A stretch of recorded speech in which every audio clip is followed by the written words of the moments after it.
Bats only come to roost here from April. They build up and muster in numbers to huddle for the heat and to promote the pregnancy and then subsequent birthing. The conditions that they find themselves in within the roost are perfect. When they disperse, it will be coming into autumn. Bats will be in their mating period, so the whole cycle will start again.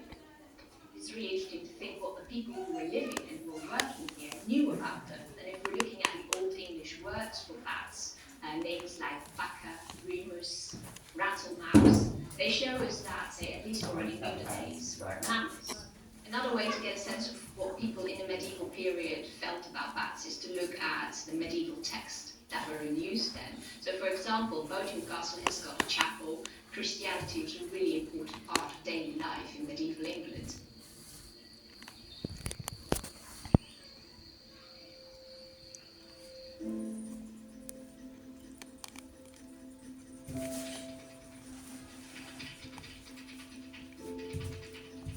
Population numbers have actually been really good for 2022. We had 362 on the count for the Dorbenton's population maternity roosting here, and I think 102 for the natterers. That is way above national average, so we are nationally significant for that here.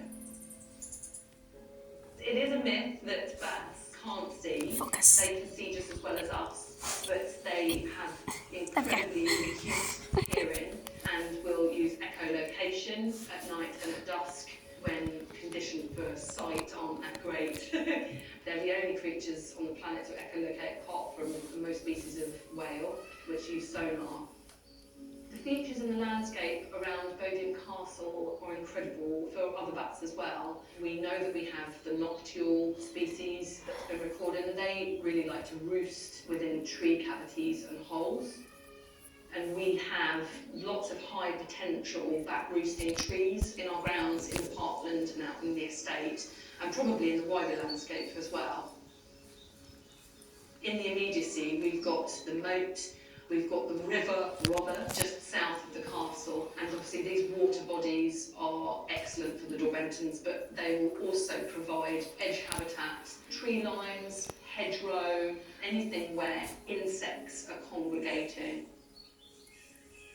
We are really in the process now of trying to establish lowland priority habitat. So the grasslands around Bodiam, we are trying to promote much more wildflower biodiversity. Through the management, through annual hay cut and remove and bale, we're hoping to promote more flower growth, which in turn will attract more insects.